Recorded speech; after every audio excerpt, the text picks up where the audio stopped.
વચનામૃત પાન 294, પત્રાંક 262, મુંબઈ શ્રાવણ સુદ 1947. આ પત્ર ઉગરીબેન ઉપર છે, એટલે જુઠાબાઈના પત્ની. તેમાં કૃપાલે લખે છે, ઉપાધિના ઉદયને લીધે પહોંચ આપવાનું બની શક્યું નથી, તે ક્ષમા કરશો. અત્ર અમને ઉપાધિના ઉદયને લીધે સ્થિતિ છે, એટલે તમને સમાગમ રહેવો દુર્લભ છે. ઉપાધિના ઉદયને લીધે, અમને ઉપાધિ ઘણી છે, એવો ઉદય છે, એને લીધે તમારા પત્રની પહોંચ આપવાનું બની શક્યું નથી, તે ક્ષમા કરશો. અત્ર અમને ઉપાધિના ઉદયને લીધે સ્થિતિ છે, એટલે તમને સમાગમ રહેવો દુર્લભ છે. અમને ઉપાધિ એટલી બધી છે, એટલે તમને સમાગમ અમારો થવો દુર્લભ છે. આ જગતને વિશે સત્સંગની પ્રાપ્તિ ચતુર્થ કાળ જેવા કાળને વિશે પણ પ્રાપ્ત થવી ઘણી દુર્લભ છે, તો આ દુષ્મ કાળને વિશે પ્રાપ્તિ પરમ દુર્લભ હોવી સંભાવ્ય છે. એમ જાણી જે પ્રકારે સત્સંગના વિયોગમાં પણ આત્મામાં ગુણોત્પત્તિ થાય, તે પ્રકારે પ્રવર્તવાનો પુરુષાર્થ વારંવાર વખતો વખત અને પ્રસંગે પ્રસંગે કર્તવ્ય છે. અને નિરંતર સત્સંગની ઈચ્છા અસત્સંગમાં ઉદાસીનતા રહેવામાં મુખ્ય કારણ તેવો પુરુષાર્થ છે. એમ જાણી જે કંઈ નિવૃત્તિના કારણો હોય, તે કારણોનો વારંવાર વિચાર કરવો યોગ્ય છે. આ જગતને વિશે સત્સંગની પ્રાપ્તિ, સત્પુરુષના સમાગમની પ્રાપ્તિ એ પરમ સત્સંગ છે, જ્ઞાનીનો પ્રત્યક્ષ યોગ. તે સત્સંગની પ્રાપ્તિ તો ચતુર્કાળ જેવા કાળને વિશે પણ પ્રાપ્ત થવી ઘણી દુર્લભ. ચતુર્થ કાળમાં કંઈ મહાત્માઓ એક સ્થાને રહે નહીં, એ તો વિહાર કરતા હોય જંગલોમાં, ક્યાંય મોટે ભાગે જંગલોમાં વિચરતા હોય મહાત્માઓ, એ કંઈ કોઈ એક ઠેકાણે સ્થિત ન હોય. તો ચતુર્થ કાળ જેવા કાળમાં જ્યાં ચોથો આરો, ત્યાં સેંકડો હજારો મહાત્માઓ હોય, અવધિ જ્ઞાનીઓ, મનપ્રય જ્ઞાનીઓ, કેવળ જ્ઞાનીઓ પણ હોય, કે અનેક એવા મહાત્મા સાધુ પુરુષો વિચરતા હોય. તો આવા ચોથા કાળમાં પણ સત્સંગની પ્રાપ્તિ તો દુર્લભ જ છે, ઘણી દુર્લભ છે. એમ કહ્યું પ્રાપ્ત થવી આ જગતને વિશે સત્સંગની પ્રાપ્તિ ચતુર્થ કાળ જેવા કાળને વિશે પણ પ્રાપ્ત થવી ઘણી દુર્લભ છે. તો પછી આ દુષ્મ કાળને વિશે, આ તો ભયંકર હુંડા અવસર્પણી કાળ છે, હુંડ ધીટ બિહામણો ભયંકર, જ્યાં જ્ઞાની પુરુષોનો યોગ જ પ્રાપ્ત થવો દુર્લભ છે. કૃપાલથી કે 500 ગાઓ શોધવા જશો તોય નહીં મળે, તો પછી જ્ઞાની પુરુષનો સમાગમ ક્યાંથી મળે? તો આ દુષ્મ કાળને વિશે, દુષ્મ એટલે દુઃખે કરીને ધર્મની પ્રાપ્તિ થાય, તે દુષ્મ કાળ છે. સાવ ધર્મનો નાશ થયો નથી, પ્રાપ્તિ છે હજુ, પણ અતિ દુર્લભ છે. કેમ કે કોઈક મહાત્મા વિચરે છે આ કાળમાં. ભગવાન મહાવીરનું શાસન છે ત્યાં સુધી ચતુર્વિધ સંઘમાં એક સાધુ, એક સાધ્વી, એક શ્રાવક, એક શ્રાવિકા, એક જ્ઞાની હોય જ. ભગવાન મહાવીરનું શાસન ના અંત સુધી, આ પંચમાળાના અંત સુધી પણ હોય. પણ કૃપાલ કે તે છે એવા જીવો, પણ એ ગુફામાં છે, એ પોતાનું કરી શકે છે, બીજાનું કરી શકે એવી એમની યોગ્યતા નથી. એટલે આ દુષ્મ કાળમાં સત્સંગની પ્રાપ્તિ તો ચતુર્કાળમાં ઘણી દુર્લભ. તો પછી આવા હુંડ ધીટ બિહામણા હુંડાવસર્પણી કાળ છે, અનંત કાળે આવો કાળ આવે, એમાં સત્પુરુષની પ્રાપ્તિ દુર્લભ હોય એ તો સ્વાભાવિક છે. તો આ ચતુર્થકાલ તો આ દુષ્મ કાળને વિશે તે સત્સંગની પ્રાપ્તિ પરમ દુર્લભ હોય તેમાં કંઈ આશ્ચર્યજનક વાત નથી. જ્યાં હજારો આવા સાધક પુરુષો મહાત્માઓ વિચારતો આવ્યા ચતુર્થ કાળમાં દુર્લભ તો આ કાળમાં દુર્લભ એમાં શું નવાઈ છે. તો આ પણ આ દુષ્મ કાળને વિશે પરમ દુર્લભ હોવી સંભાવી છે એમ જાણી તો પછી શું કરવું. તો જે પ્રકારે સત્સંગના વિયોગમાં પણ સત્સંગ નથી તમને તો એના વિયોગમાં પણ તમારા આત્મામાં વિશેષ ગુણ કેમ ઉત્પન્ન થાય, ગુણોત્પત્તિ થાય તે પ્રકારે પ્રવર્તવાનો પુરુષાર્થ વારંવાર વખતો વખત અને પ્રસંગે પ્રસંગે કર્તવ્ય છે. તમારા આત્મામાં હવે બીજી રીતે જ્ઞાની પ્રત્યક્ષ નથી તો જ્ઞાનીના આશ્રિતના સમાગમથી કે પછી જ્ઞાની પુરુષના વચનથી શાસ્ત્રોના સમાગમથી તમારા આત્મામાં ગુણો ઉત્પન્ન કેમ થાય એવો તમે પ્રયત્ન કરો. એનો પ્રયત્ન પ્રવર્તવાનો પુરુષાર્થ વારંવાર વખતો વખત અને પ્રસંગે પ્રસંગે કર્તવ્ય છે. અને નિરંતર સત્સંગની ઈચ્છા હંમેશા ભાવના તો એવી જ રાખવી કે મને જ્ઞાની પુરુષનો યોગ ક્યારે થશે. અને નિરંતર સત્સંગની ઈચ્છા, અસત્સંગમાં ઉદાસીનતા, અસત્સંગમાં પછી ઉદાસીનપણું એટલે કુગુરુનો સંગ તો ન જ કરવો. સત્સંગ થાય તો શ્રેષ્ઠ પણ અસત્સંગ તો ન જ કરે. એમાં ઉદાસીન રહેવું તેમ થવામાં મુખ્ય કારણ તેવો પુરુષાર્થ છે. જીવ ધારે સત્સંગની ઈચ્છા રાખે તો એના વચન વાંચીને પણ એ ભાવને બળવાન રાખી શકે. પુરુષાર્થ કરે તો બધું થઈ શકે. જેમ કે આજે આપણને પ્રત્યેક યોગ નથી તો એના વચન મળે આપણે બળ મેળવીએ છીએ. અને નિરંતર સત્સંગની ઈચ્છા, અસત્સંગમાં ઉદાસીનતા રહેવામાં મુખ્ય કારણ તેવો પુરુષાર્થ છે. એના વિશે કૃપાલદે 469 પાન ઉપર જણાવે છે.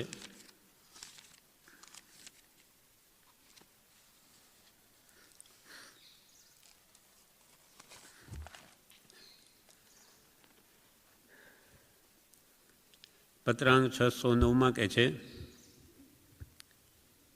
સર્વ વિભાવથી અસંગપણું થવું તે સર્વથી દુષ્કર્મમાં દુષ્કર સાધન છે અને તે નિરાશ્રયપણે સિદ્ધ થવું અત્યંત દુષ્કર છે. એમ વિચારી શ્રી તીર્થંકરે સત્સંગને તેનો આધાર કયો છે કે જે સત્સંગના યોગે સહજ સ્વરૂપભૂત એવું અસંગપણું જીવને ઉત્પન્ન થાય છે. સર્વભાવથી અસંગપણું એટલે પરભાવથી છૂટવાપણું. સર્વભાવથી અસંગપણું થવું એ તો સર્વથી દુષ્કરમાં દુષ્કર. બધા વિભાવને મૂકી અને સ્વભાવમાં રહેવું એ તો અત્યંત દુષ્કર વાત છે. સર્વભાવથી અસંગપણું થવું તે સર્વથી દુષ્કરમાં દુષ્કર સાધન છે અને તે નિરાશ્રયપણે સિદ્ધ થવું અત્યંત દુષ્કર છે. કોઈ પણ આધાર વગર આવી સ્વભાવમય દશા પ્રાપ્ત કરવી તે તો અતિ દુર્લભ છે. અને તે નિરાશ્રયપણે સિદ્ધ થવું અસંગપણું તે અત્યંત દુષ્કર છે. એમ વિચારી શ્રી તીર્થંકરે સત્સંગને તેનો આધાર કયો છે. એટલે અસંગપણું તમારે ઉત્પન્ન કરવું હોય વિભાવથી મુક્તિ તો તમે સત્સંગનો આધાર લ્યો. સત્સંગ એ પાયો છે. જેમ મકાન ચણવું હોય તો પહેલાં પાયો મજબૂત કરવો પડે તો એના ઉપર મકાન ચણાય, નહીં તો પાયા વગરનું મકાન ટકે નહીં. તેમ શ્રી તીર્થંકરે પણ સત્સંગને જ તેનો અસંગપણાનો આધાર કહ્યો છે. પાયા સમાન છે સત્સંગ કે પાયા વગર મકાન પણ નથી ચણાતું તો સત્સંગનો આશ્રય જે જીવ ન કરે તે કોઈ દિવસે પણ અસંગપણાને પામે નહીં. અને નિરાશ્રયપણે તે સિદ્ધ થવું અત્યંત દુષ્કર છે એમ વિચારી શ્રી તીર્થંકરે સત્સંગને તેનો આધાર કહ્યો છે કે જે સત્સંગના યોગે સહજ સ્વરૂપ ભૂત એવું અસંગપણું જીવને ઉત્પન્ન થાય છે. અસંગપણું એટલે પોતાનું શુદ્ધ સ્વરૂપ, સહજાત્મ સ્વરૂપ, તે સત્સંગના યુગે સહજ સ્વરૂપભૂત એવું અસંગપણું જીવને પ્રગટ થાય છે. એટલે સત્સંગ તેને બળ આપે અને પુરુષાર્થ કરીને આગળ વધી અને પોતાની સાથે પ્રકૃતિઓની ઉપશમમાં આવી અથવા ક્ષય કરી ઉપશમ કરી અને સમ્યક દર્શનને પ્રાપ્ત કરી શકે છે. ત્યાંથી અસંગતાની શરૂઆત છે. તે સત્સંગ પણ જીવને ઘણીવાર પ્રાપ્ત થયા છતાં ફળવાન થયો નથી. પૂર્વે આપણે સત્સંગ બી થયો છે તો કેમ પ્રાપ્તિ નહીં થઈ? તે સત્સંગ પણ જીવને ઘણીવાર પ્રાપ્ત થયા છતાં ફળવાન થયો નથી એમ શ્રી વિતરાગે કહ્યું છે. કેમ કે તે સત્સંગને ઓળખી આ જીવે તેને પરમ હિતકારી જાણ્યો નથી, પરમ સ્નેહે ઉપાસ્યો નથી અને પ્રાપ્ત પણ અપ્રાપ્ત ફળવાન થવાયોગ સંજ્ઞાએ વિસર્જન કર્યો છે. એટલે સત્સંગ પણ આપણે પૂર્વે મળ્યો છે પણ આ સત્સંગ છે એમ ઓળખાણ જ થઈ નહીં અને ઓળખાણ થઈ હોય તો એને પરમ હિતકારી જાણીને ઉપાસ્યો નથી અને એને પરમ સ્નેહે એની આજ્ઞાને ઉઠાવી નથી, માટે મળેલો જોગ પણ નિષ્ફળ ગયો છે અને પ્રાપ્ત પણ અપ્રાપ્ત ફળવાન થવાયુગ સંજ્ઞાએ વિસર્જન કર્યો છે એમ કહ્યું છે. આ અમે કહ્યું છે તે જ વાતની વિચારણાથી અમારા આત્મામાં આત્મગુણ આવરભાવ પામી સહજ સમાધિ પર્યંત પ્રાપ્ત થયા એવા સત્સંગને હું અત્યંત ભક્તિએ નમસ્કાર કરું છું. અમને પણ એવો કે ભાઈ આ અનાદિકાલથી અનંતવાર આ વિદ્યાભ્યાસ કે બધું કર્યું કે સત્સંગનો જોગ પણ થયો તો એ નિષ્ફળ કેમ ગયો? શું થયું? શું ભૂલ રહી ગઈ? એ વિચારણા કરવાથી અમને પણ આત્મગુણ પ્રગટ થઈ અને અમે ઠેઠ સહજ સમાધિ પર્યંત પહોંચી ગયા. એમાં પણ કારણ તો સત્સંગ જ છે. માટે એવા સત્સંગને અમે અત્યંત ભક્તિએ નમસ્કાર કરીએ છીએ. એના વિશે વળી એનું વિવેચન પણ છે બ્રહ્મચારીજીએ કરેલું.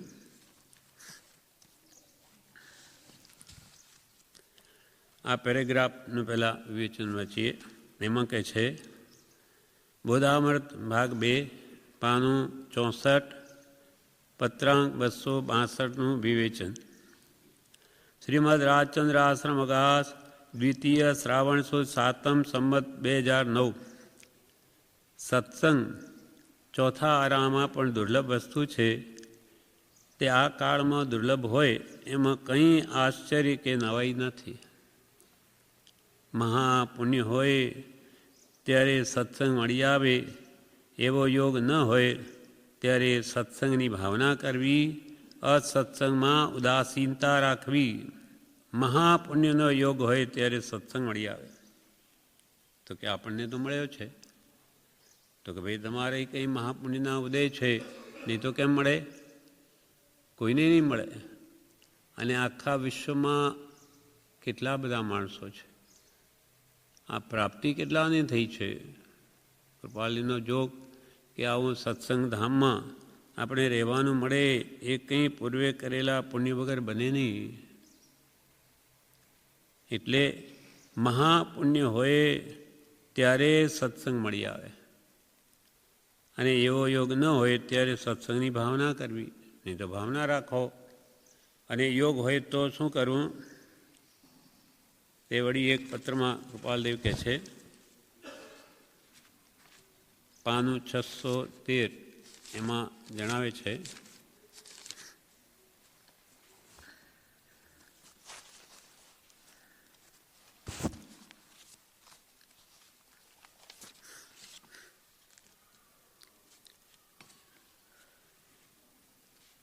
પત્રાંક 811માં કહે છે,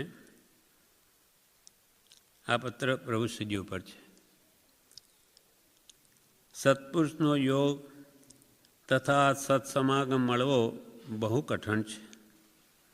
સત્પુરુષનો યોગ અને સત્સમાગમ મળવો બહુ કઠણ છે, એમાં સંશય નથી. ગ્રીષ્મ ઋતુના તાપથી તપતાયમાન થયેલા પ્રાણીને શીતળ વૃક્ષની છાયાની પેઠે મુમુક્ષુ જીવને સત્પુરુષનો યોગ તથા સત્સમાગમ ઉપકારી છે. સર્વશાસ્ત્રોમાં તેવો યોગ મળવો દુર્લભ કયો છે. સત્પુરુષનો યોગ થવો પહેલાં તો બહુ પુણ્ય કર્યા પુંજથી તો આ માનવદેહનો જન્મ થાય અને એમાં વળી કેટલા કેટલા કારણો દૂર કરતાં કરતાં આપણે ઠેઠ સત્પુરુષ સુધી પહોંચીએ. એટલે કે આર્ય દેશમાં જન્મ, અનાર્ય દેશમાં દઈ જન્મ્યા, આર્ય દેશમાં જન્મ્યા, ઉત્તમ કુલમાં જન્મ્યા, વળી શરીર સ્વસ્થતાનો જોગ, વળી ધનનો જોગ. કોઈ ગરીબના ઘરમાં જન્મ્યા હોય તો માંડ પેટ ભરાય. સત્સંગને માટે ક્યાં સમય છે? અને ધર્મો જગતમાં કેટલા બધા, એ બધા ધર્મોને વટાવીને આપણે ભગવાન વિતરાગનો માર્ગ હાથમાં આવો. અને ભગવાન મહાવીરના પંથમાં પણ કેટલા બધા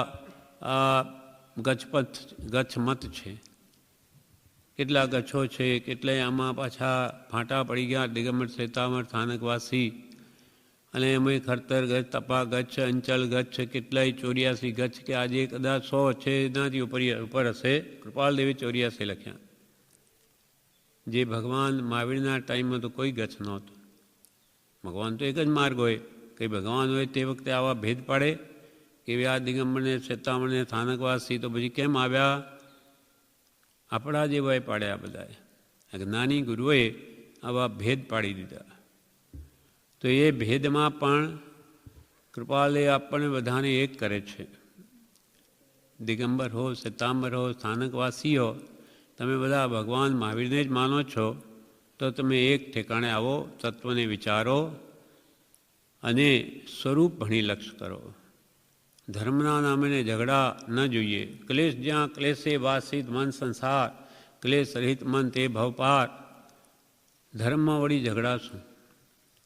જ્યાં સર્વ ક્લેશ મેટવાનું કારણ જ સત્પુરુષનો કધેલો ધર્મ છે અને એના નિમિત્તે જ પાછા ક્લેશ કરીએ તો છૂટે ક્યાં?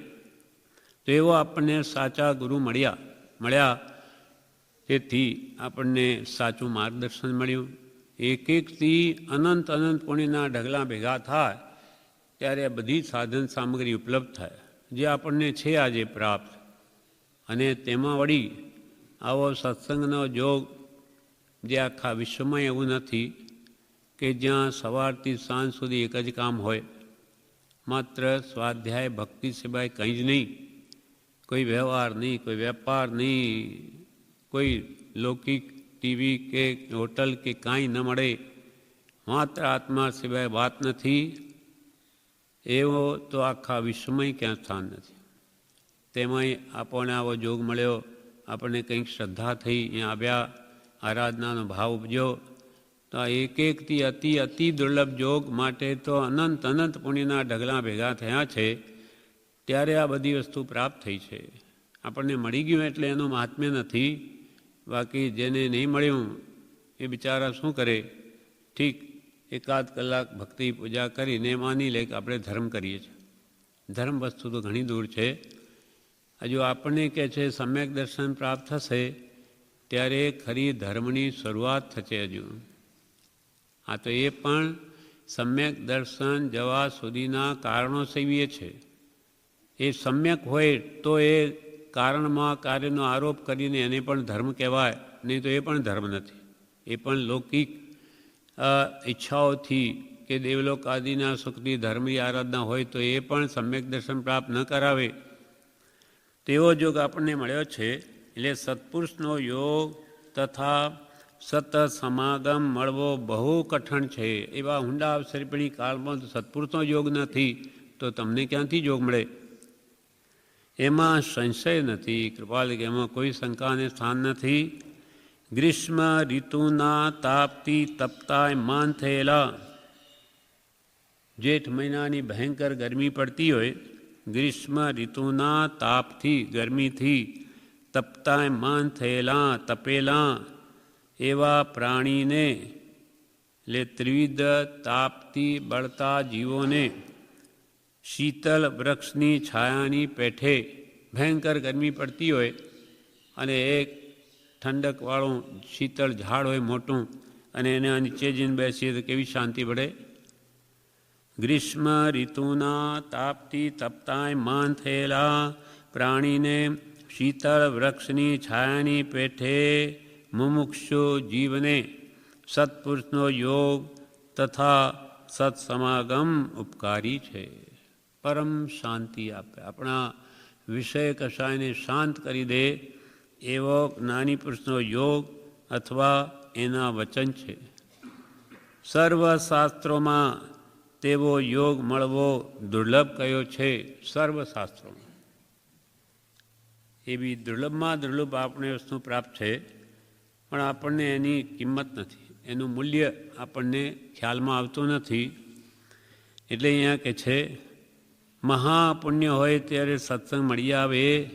હવે એવો યોગ ન હોય ત્યારે સત્સંગની ભાવના કરવી. નથી મને પ્રવાહ એવો ક્યારે મળશે. અપૂર્વસરમાં જેમ બધી ભાવના કરાવી તેમ એવો યોગ ન હોય તો એની ભાવના કરવી. એના વિશે કૃપાલદેવ 329 ઉપર જણાવે છે.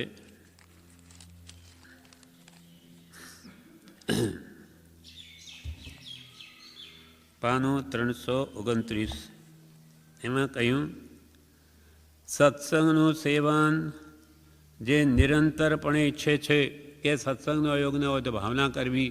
એના માટે કહે છે સત્સંગનું સેવન જે નિરંતરપણે ઈચ્છે છે, હંમેશા ઈચ્છે છે એવા મુમુક્ષુ જીવને જ્યાં સુધી તે યોગનો વિરહ રહે ત્યાં સુધી દ્રઢ ભાવે તે ભાવના ઈચ્છી પ્રત્યેક કાર્ય કરતાં વિચારથી વર્તી પોતાને વિશે લઘુપણું માન્ય કરી પોતાના જોવામાં આવે તે દોષ પ્રત્યે નિવૃત્તિ ઈચ્છી સરળપણે વર્ત્યા કરવો અને જે કાર્ય કરી તે ભાવનાની ઉન્નતિ થાય એવી જ્ઞાન વાર્તા કે જ્ઞાન લેખ કે ગ્રંથનું કંઈ કંઈ વિચારવું રાખવું તે યોગ્ય છે. સત્સંગનો યોગ નથી તો કે ભાવના રાખવી. અને પછી શું કરવું સત્સંગની ભાવના રાખીને? તો કે ભાવના રાખીને જ્યાં સુધી એ સત્સંગનો યોગ ન થાય ત્યાં સુધી શું કરવું?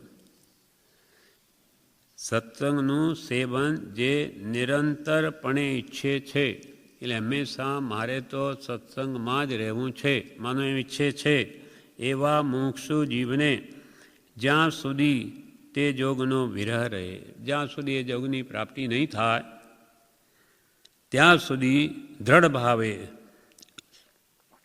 ભાવે સાચા અંતઃકરણની દ્રઢતાથી તે ભાવના ઈચ્છી પ્રત્યેક કાર્ય કરતાં વિચારથી વર્તી, પ્રત્યેક કાર્ય સંસારમાં કરતાં વિચારપૂર્વક વર્તી પોતાને વિશે લઘુપણું માન્ય કર્યું.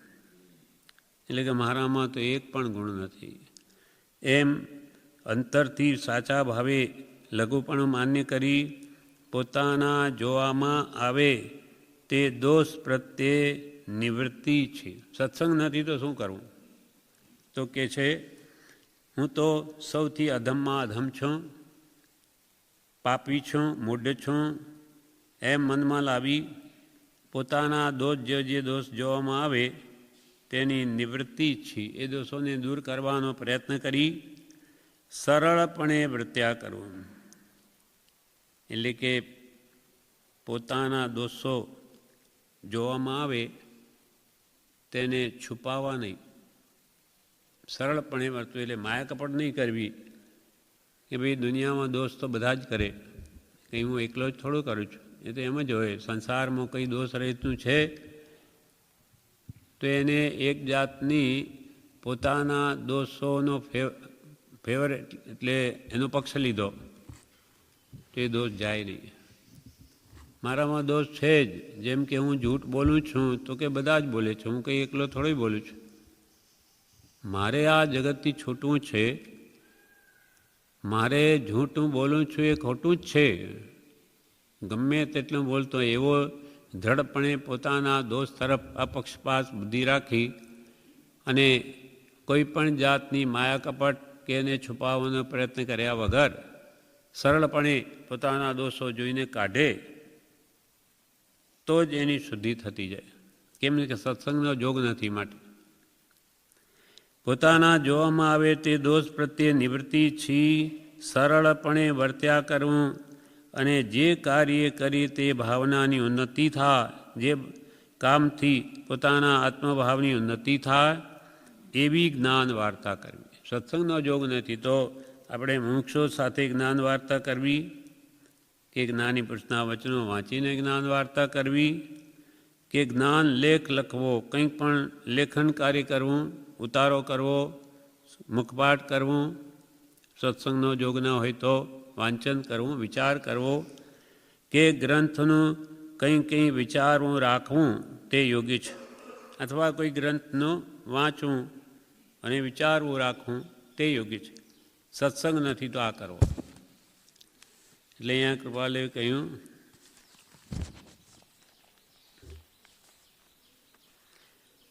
કે મહાપુણ્ય હોય ત્યારે સત્સંગ મળી આવે એવો યોગ ન હોય, સત્સંગનો યોગ ન હોય ત્યારે સત્સંગની ભાવના કરવી અને અસત્સંગમાં ઉદાસીનતા રાખવી.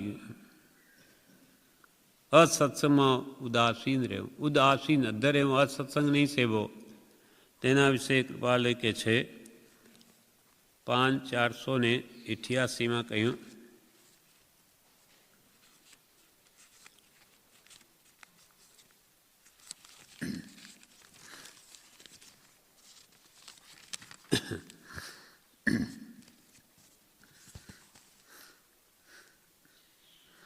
વચનામૃત 5/488 એમાં કહ્યું પત્રાંક 653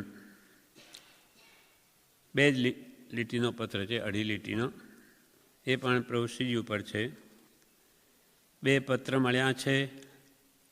આત્મહેતુ ભૂત એવા સંગ વિના સર્વસંગ મુમુક્ષુ જીવે સંક્ષેપ કરવા ઘટે છે.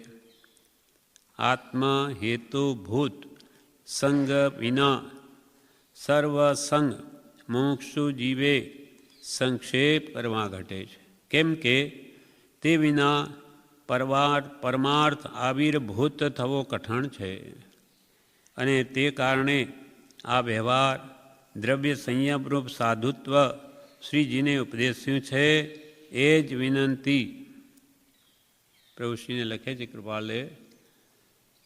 આત્મા હેતુ ભૂત એવા સંગ વિના, જેમાં આત્માને નું કલ્યાણ થાય, એને કે બળ મળે એવા સંગ વિના બીજા બધા સંગ મુમુક્ષુએ સંક્ષેપ કરતા જવું, છોડતા જવું. જેમ કે લોક સંબંધી બંધન બધાને છોડવા કહ્યું તેમ એ તો સાધું છે પ્રભુશ્રીજી. તમારે તો કે જ્યાં આત્મકલ્યાણની વાત તો એની સાથે જ કરવી, નહીં તો તમારે કોઈની સાથે સમાગમ રાખવો નહીં. કોઈ જાતે પણ મુનિ હોવાથી સંસારિક વાત કરવી જ નહીં, કરે જ નહીં. સાચા આત્માની મહાત્માઓ તો એમને સંસારની વાતોથી કંઈ પ્રયોજન નથી. આત્મે હેતુભૂત એવા સંગ વિના સર્વસંગ મુમુક્ષુ જીવે, કોઈ પણ મુમુક્ષુ જીવે સંક્ષેપ કરવા ઘટે છે. કૃપાલેવે એમ લખ્યું છે કે ઝાઝાનો મેળાપ અને થોડા સાથે અતિ સમાગમ બંને સમાન દુઃખદાયક છે. ઘણા સાથે સમાગમ રાખીએ, આને મળીએ કે ભાઈ ઓળખાણ રાખી ઠામ તો આવી રીતે બધા સાથે રાખવા નથી કહ્યું. સત્સંગી હોય એની સાથે ઓળખાણની વાત છે, પણ આજી બધાની સાથે આવા પરિચય રાખતો ફરે તો એ ઝાઝાનો મેળાપ થઈ ગયો. એકની સાથે મળે એના કેટલાય વિકલ્પો ઉઠે, સમય નહીં ત્યાર તો વળી બીજાને મેળાપ થાય, તેમાં પાછું બીજું ઊભું થયું. એમાં આખો દાડો સંકલ્પ વિકલ્પો જ રમ્યા કરે, નવા નવા કર્મ બાંધ્યા કરે અને એકબીજાના કામોમાં કે કાર્યોમાં સાહેબૂત થાય તો બરા આત્માનું કલ્યાણ ક્યારે કરે? એટલે જહાજાનો મેળાપ, ઘણા સાથે મળવા પણ, અથવા થોડા સાથે અતિ સમાગમ, થોડા સાથે એટલો બધો પ્રેમ વધારી દે કે એના સિવાય ગમે નહીં, હંમેશા જાણે સાથે જ રહીએ. એવું પ્રભુશ્રી કે એવી ભાઈબંધી નહીં રાખવી. બધા મિત્રો, કોના મિત્રો? શા માટે? જ્યાં અસંગ થવાનું છે ત્યાં કોઈની મિત્રતાની જરૂર નથી. સત્પુરુષના વચન સિવાય કોઈનો સમાગમ જ ન જોઈએ. સત્સંગી હોય તો એનો પણ અમુક સમય, બાકી તો પોતાને અંદર એકલા એ તત્વને વિચારીને અંદર ઉતરવાનું છે. એટલે આત્મ હેતુભૂત સંગ વિના સર્વસંગ મુમુક્ષુ જીવે સંક્ષેપ કરવા ઘટે છે. એટલે નથી તો ઝાઝાનો મેળાપ રાખવો કે નથી થોડા સાથે અતિ સમાગમ કરવો. એનું ફળ શું કૃપાલુ કે છે? બંને સમાન દુઃખદાયક છે, સુખદાયક નથી. બંને સમાન દુઃખદાયક છે. એ ભાઈબંધી શા માટે રાખે? મિત્રતા, કે આપણને વાતો કરીએ, ફરીએ, ગપ્પા મારીએ, એમાં સુખ નથી. સ્વાર્થ બુદ્ધિ હોવાથી એમાં અંતે દુઃખમાં જ પરિણમે. એટલે આત્માને કલ્યાણરૂપ સંગ વિના બીજો કોઈ સંગ નહીં જોઈએ. કેમ કે તે વિના પરમાર્થ આવિર્ભૂત થવો કઠણ છે. પરમ અર્થ, પરમ એટલે ઉત્કૃષ્ટ, અર્થ એટલે પ્રયોજન, ઉત્કૃષ્ટ પ્રયોજન આત્માનું શું છે? આત્માર્થ, આત્માનું કલ્યાણ કરવું એ આવિર્ભૂત થવો કઠણ છે. લોકોના પરિચય સમય એટલો અમૂલ્ય છે, એ બધો વ્યર્થ વયો જાય અને આત્માનું કલ્યાણ ક્યારે કરે? વાલે એક વાક્ય લખ્યું છે, લોકોને રંજન કરવામાં અને લોકોથી રંજિત થવામાં બધો સમયનો ભૂસાડીઓ કરી નાખે. બીજાને રાજી રાખવા, આજે એને મળવા જાઉં, રવિવાર છે, બીજાને જઈએ, પછી ત્રીજા રવિવાર એ આપણા ઘરે આવે, એમ બધો સમય વ્યર્થ થઈ જાય છે.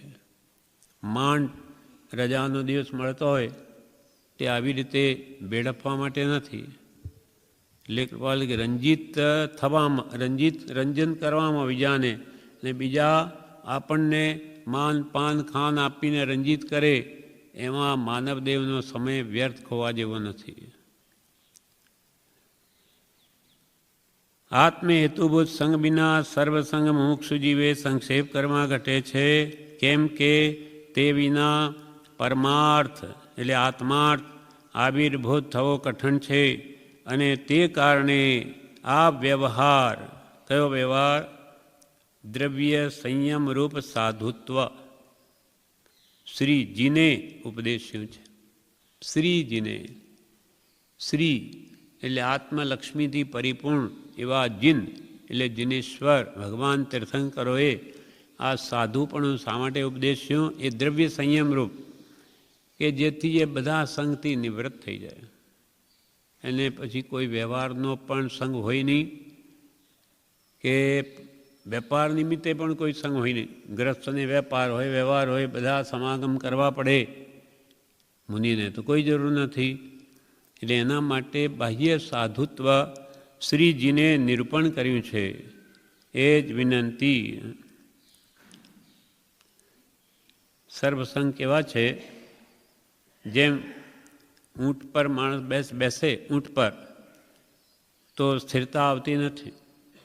ઊંટ પર બેસેલાને તો હલનચલન હાલ્યા જ કરે. જેમ ઊંટ પર બેસેલા માણસને સ્થિરતા આવતી નથી, તેમ સર્વસંગ પરિત્યાગ વિના સ્થિરતા આવતી નથી.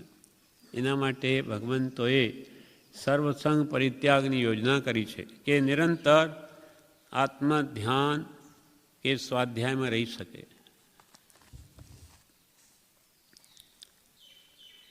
એટલે અહીંયા કૃપાલદેવે કહ્યું, વિવેચનમાં વાત કે છે બ્રહ્મચારીજી, અસત્સંગમાં ઉદાસીન રાખવી, આત્મગુણ પ્રગટે એવો પુરુષાર્થ કરવો, આત્મામાં ગુણ પ્રગટે એવો પુરુષાર્થ કરવો, સત્સંગની ભાવના રાખવી અને નિવૃત્તિનો યોગ રાખી નાની પુરુષના વચનો વાંચવા વિચારવા, નહીં તો આ કડી કાળમાં બનવું બહુ મુશ્કેલ છે.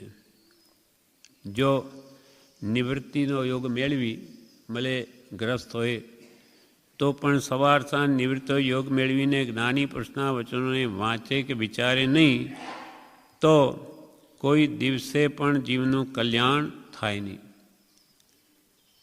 પાન 611 કૃપાલે જણાવે છે, પત્રાંક 800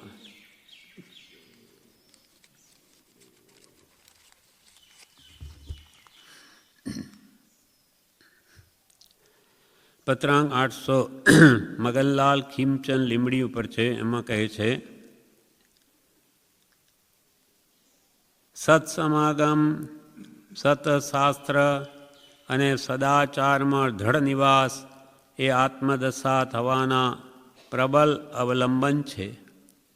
સત્સમાગમ આત્મહેતુભૂત સંગ. સત એટલે આત્મા, આત્મા જેથી ઉન્નતિ પામે એવા સમાગમ. સત્સમાગમ અને શાસ્ત્ર પણ સતશાસ્ત્ર, આત્માદિ અસ્તિત્વના જે નિરૂપક શાસ્ત્ર, પ્રત્યક્ષ સદગુરુ યોગ નહીં ત્યાં આધાર સુપાત્ર. તો એવા સત આત્માને પ્રગટ કરે, જણાવે, ઓળખાવે એવા શાસ્ત્ર. એ જ્ઞાની પુરુષ ઉપદિષ્ટ એ જ સત્શાસ્ત્ર છે. સત્શાસ્ત્ર કહો, સત્શ્રુત કહો. સત્સમાગમ, સત્શાસ્ત્ર અને સદાચાર. સદ આચાર, દુરાચાર નહીં. જેમ ભગવાને મુનિઓ, ગ્રસ્તો કે બ્રહ્મચારી જેને માટે જે નિયમો ઘડ્યા હોય તે પ્રમાણે જ એનું વર્તન હોવું જોઈએ. સદાચારમાં દ્રઢ નિવાસ, કેમ કે આચારો પ્રથમો ધર્મ. આચાર છે, સદાચાર એ તો પહેલો ધર્મ છે. ધર્મની અંદર સદાચાર પહેલો જોઈએ. એટલે આપણે સૌથી પહેલાં 7 વ્યસનનો ત્યાગ કરાવે છે. તો એ ધર્મમાં પ્રવેશ કરી શકે, કંઈ સ્થિરતા રાખી શકે ને નહીં તો એની ચિત્તવૃત્તિ ભટકતી જ રહે. એ શું ધર્મ આરાધે? એટલે અહીંયા કે છે સત્સમાગમ, સત્શાસ્ત્ર અને સદાચારમાં દ્રઢ નિવાસ. પાછો દ્રઢ નિવાસ એ આત્મદશા થવાના પ્રબલ અવલંબન છે, બળવાન અવલંબન છે. સદાચારમાં સ્થિત રહી પછી સત્સમાગમ કે સત્શાસ્ત્ર વાંચે તો એની આત્મદશા વધી શકે.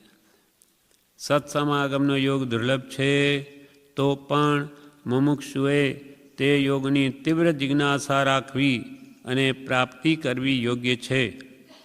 કે આવા કાળમાં નાની પુરુષનો યોગ તો દુર્લભ છે જ, પણ મુમુક્ષુ પુરુષોનો સમાગમ પણ આ કાળમાં થવો દુર્લભ થઈ પડ્યો છે.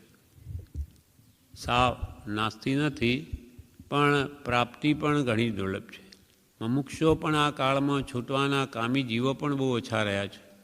કેમ કે હીન પુણ્ય જીવોએ ભરત ક્ષેત્ર ઘેરી લીધું છે. બધા મુખ્યત્વે હીન પુણ્ય જીવો અહીંયા જન્મે છે, જેનું પુણ્ય હણાઈ ગયું છે. પૂર્વના વિશેષ આરાધક હોય તો મહાવિદ્ય ક્ષેત્રમાં જતા રહે, કે જ્યાં તીર્થંકરો નાની ભગવંતોનો યોગ છે. એટલે સત્સમાગમનો યોગ આ કાળમાં દુર્લભ છે તો પણ મુમુક્ષુએ તે યોગની તીવ્ર જિજ્ઞાસા રાખવી અને પ્રાપ્તિ કરવી યોગ્ય છે. જેમ પ્રભુશ્રીને જ્ઞાની પુરુષ મને મળે એવી તીવ્ર ભાવનાથી આત્મજ્ઞાન મેળવવાની તો મળી આવ્યા. એમ યોગની તીવ્ર જિજ્ઞાસા રાખવી અને પ્રાપ્તિ કરવી યોગ્ય છે. તે વખતે તો કૃપાલે હાજર હતા એટલે પ્રભુશ્રીને પ્રાપ્તિ થઈ ગઈ. હવે આપણને નહીં તો ભાવના તો કરી શકાય, તો આ ભાવમાં નહીં તો આવતા ભાવમાં યોગ થશે. આપણું આ કરેલી સાધન આરાધના એ પુણ્યાનુબંધની પુણ્યનું કારણ થાય. એ પુણ્ય આપણને આગલા બ્રહ્મ જ્ઞાનીનો પ્રત્યક્ષ યોગ કરાવે અને આપણને પણ તેની આજ્ઞાનું આરાધન કરવાનો ભાવ ઉપજે. જેમ કે ઘણીવાર જ્ઞાનીનો યોગ હોય તો આપણે આરાધના કરવાનો ભાવ ન હોય. તીર્થંકરોની સભામાં જઈ આવે પણ એની આજ્ઞા નહીં ઉપાસીએ. એને તે વખતે એનું ઉપાદાન બળવાન નહોતું, યોગ્યતા નહોતી. અને આજે જેમ કે માર્ગાનુસારી પુરુષો થયા, નરસિંહ મહેતા, મીરાબાઈ, ભોજો ભગત વગેરે, એમની યોગ્યતા ઘણી હતી, ત્યાગ વૈરાગ બળવાન હતો, તો જ્ઞાનીનો યોગ નહોતો. પણ એવા પુરુષોને જ્યારે આગળ જ્ઞાની યોગ થશે ત્યારે યોગ્યતા પ્રાપ્ત છે, તરત જ કામ થઈ જશે. એમને જ્ઞાનીનો યોગ નહીં, આપણને જ્ઞાની મળ્યા તો આપણી તૈયારી નથી, એટલે આપણને સંસારનો મોહ છૂટતો નથી, એટલે કાર્યસિદ્ધિ થતી નથી. આમ ખાંડું બાંડું અનાદિકાલથી ચાલ્યું આવે છે. જોગ હોય ત્યારે આપણી ઈચ્છા ન હોય, આપણી ઈચ્છા હોય ત્યારે જોગ ન મળે, એમ જ ચાલ્યા કરે છે. એટલે સત્સમાગમનો યોગ દુર્લભ છે, તો પણ મુમુક્ષુને તે યોગની તીવ્ર જિજ્ઞાસા રાખવી અને પ્રાપ્તિ કરવી યોગ્ય છે. તે યોગના અભાવે આજે આપણા માટે આનીનો યોગ નથી તો શું કરવું? તે યોગના અભાવે તો અવશ્ય કરી સત્શાસ્ત્ર રૂપ વિચારના અવલંબને કરી સદાચારની જાગૃતિ જીવે રાખવી ઘટે છે. પ્રત્યક્ષ યોગ નથી તો એ જ્ઞાની પુરુષના પ્રત્યક્ષ વચનો, શાસ્ત્ર આપણા માટે વચનામૃત કે ઉપદેશામૃત વગેરે કે બધા અનેક શાસ્ત્રો કૃપાલદેવ પણ કયા છે, 20 શાસ્ત્રોના નામ કયા, જેમાં આત્માદિ અસ્તિત્વના જે નિરૂપક શાસ્ત્ર, જેમાં આત્માનું નિરૂપણ હોય એવા શાસ્ત્રોને વિચારના અવલંબને એ શાસ્ત્રો વિચારમાં અને એના આધારે સદાચારની જાગૃતિ રાખવી. સદાચારથી ચલિત નહીં થવું, સદાચારની જાગૃતિ જીવે રાખવી ઘટે છે. આમ કૃપાલદેવે ભાવના રાખી અને યોગ્યતા વધારો એમ કે છે. તો ભવિષ્યમાં જ્ઞાનીને યોગ મળી આવશે ને તમારું કામ થઈ જશે. એટલે અહીંયા કહ્યું આત્મગુણ પ્રગટે એવો અસત્સંગમાં ઉદાસીનતા રાખવી અને આત્મગુણ પ્રગટે આપણી મુમુક્ષુ દશા વિશેષ વર્ધમાન થાય, ત્યાગ વૈરાગ ઉપશમનું બળ વધે, એમ આત્મગુણ પ્રગટે એવો પુરુષાર્થ કરવો, સત્સંગની ભાવના રાખવી અને નિરંતર અને સત્સંગની ભાવના રાખવી અને નિવૃત્તિનો યોગ રાખી નાની પુરુષના વચનો વાંચવા વિચારવા.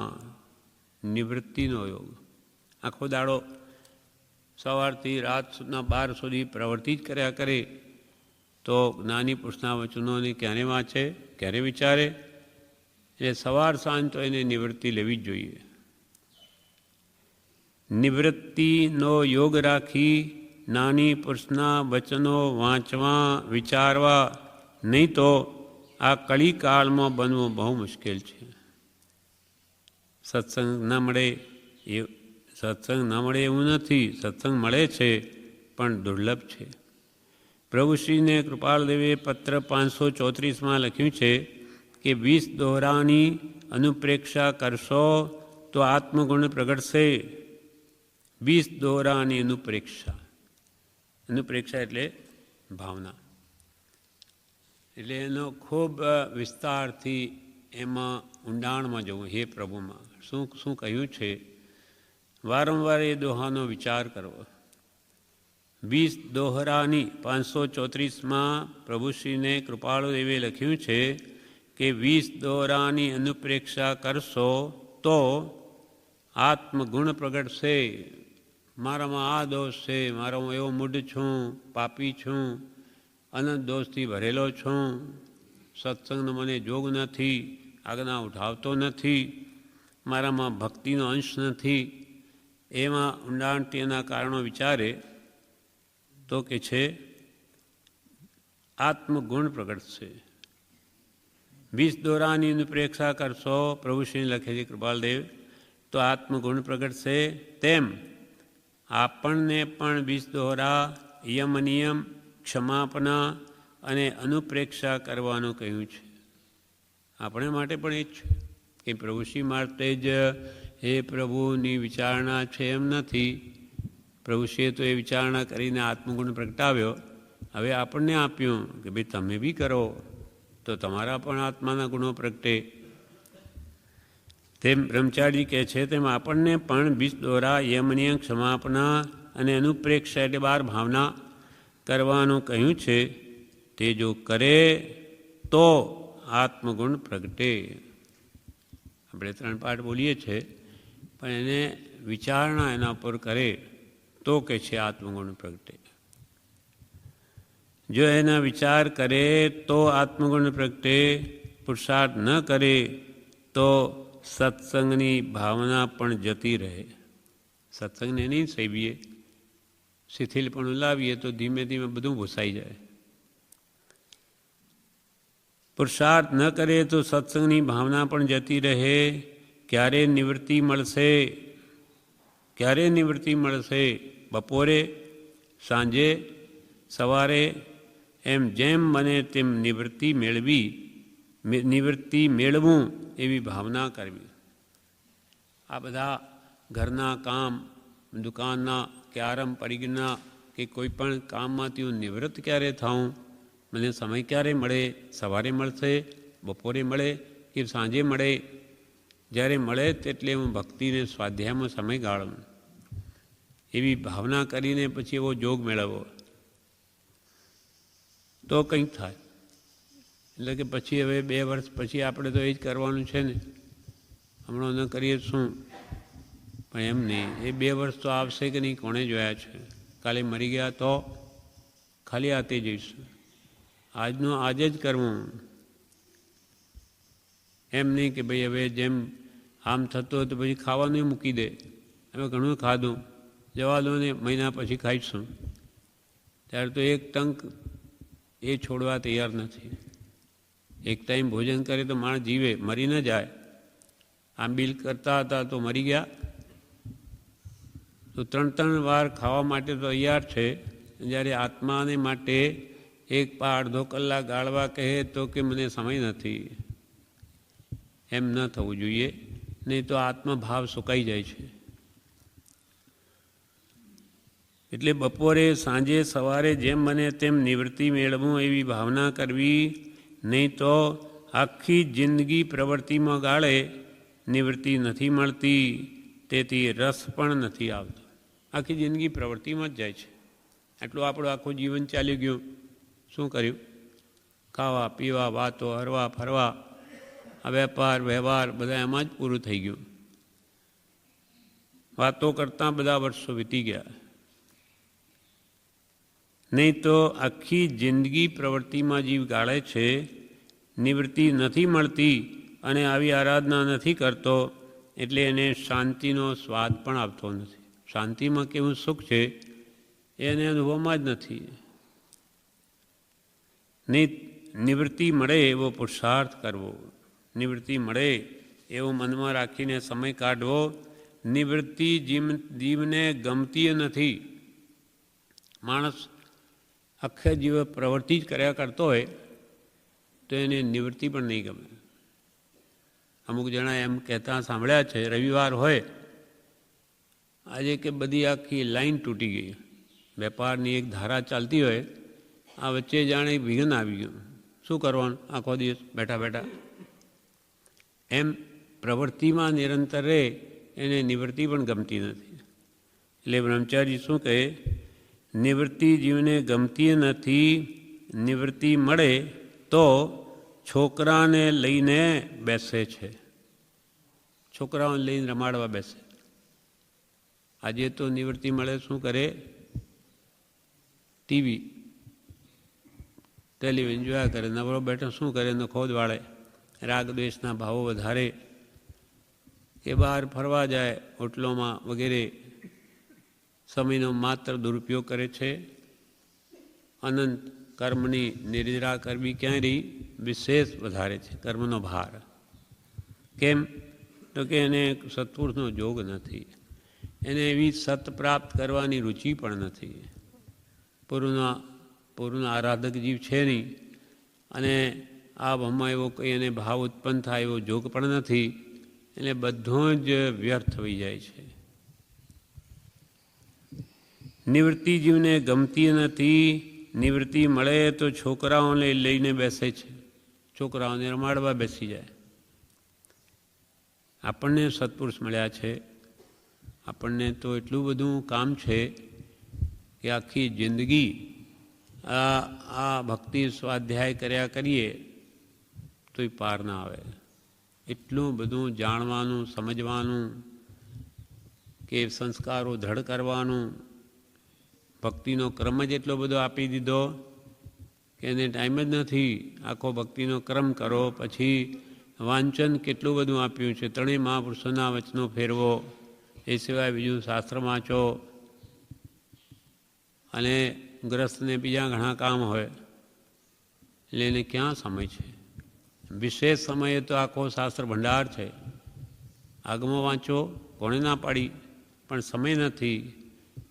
એટલે જેટલો સમય છે એનો પૂરેપૂરો સદુપયોગ કે છે કરી લો, એ આ મનુષ્ય ભાવમાં થશે. પ્રભુ શ્રી કહે આવી અનુકૂળતામાં ન કરો તો પછી શું કાગડા કૂતરાના ભાવમાં કરશો? ત્યાં પ્રભુ શું થવાનું છે? આ કૂતરાઓ શું કરી શકે? એ આપણા જેવા પ્રાણી જ છે, જીવ જ છે, આપણી જેમ જ છે બધું. એ ખાય છે, પીએ છે, મળમૂત્ર કરે છે.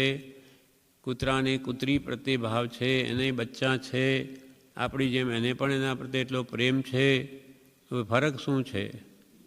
ફરક છે બુદ્ધિનો, વિચાર શક્તિનો.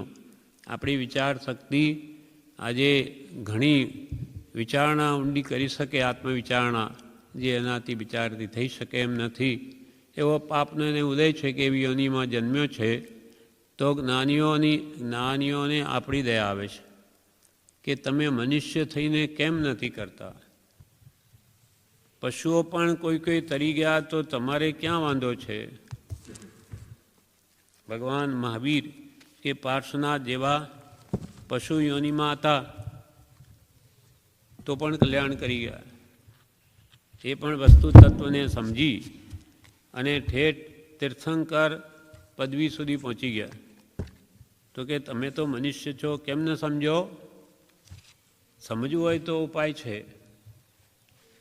સુલझे पशु उपदेश सुन, सुलझे क्यों न पुमान, नाहर से भय वीर जिन गज पारस भगवान. सुलझे समझी गया, कौन? पशु, जानवर. સુલझे પશુ ઉપદેશ સુન, ભગવાનનો ઉપદેશ સાંભળીને નાહર એટલે સિંહ, એ સમજીને ભગવાન મહાવીર થઈ ગયા. ભગવાન મહાવીરનો જીવ સિંહના ભાવમાં, તે આગળ વધીને ઠેઠ મહાવીર ભગવાન બની ગયા. સુલझे પશુ ઉપદેશ સુન, સુલझे ક્યું ન પુમાન. સુલझे ક્યું ન પુમાન. પુમાન એટલે પુરુષ. અરે તું તો પુરુષ થઈને કેમ નહીં સુલझे, કેમ નહીં સમજે? નાહર સે ભય વીર જીન, નાહર એટલે સિંહમાંથી ભગવાન વીર બની ગયા, મહાવીર. નાહર સે ભય વીર જીન ગજ પારસ ભગવાન. ગજે હાથીમાંથી પાર્શ્વનાથ બની ગયા. તો તું તો મનુષ્ય છે, કેમ ન સમજે? બધું સમજી શકે, પણ સમજવું હોય તો, નહીં તો આપોઆપ તો કેમ સમજાય? પોતાની ભાવના થાય કે મારે આત્માનું કલ્યાણ કરવું છે, તો એને કોણ રોકી શકે? પણ એ જિજ્ઞાસા જ ઊભી નથી થતી. એ જ પૂર્વનો કંઈ મહાન અંતરાય છે. એટલે કે દર્શન મોહની કર્મનો ગાઢ આવરણ છે, બળવાન છે, અજ્ઞાન. દર્શન મોહની કર્મ મિથ્યાત્વ, એને લઈને જેમ છે તે માનવા જ દેતું નથી. એ બળ કરીને એને વાત સમજાઈ જાય તો પુરુષાર્થ ઉપડ્યો તો પછી જરૂર એનું કામ થાય. આ પ્રમાણે આ પત્ર બાકી છે, જે આપણે આવતીકાલે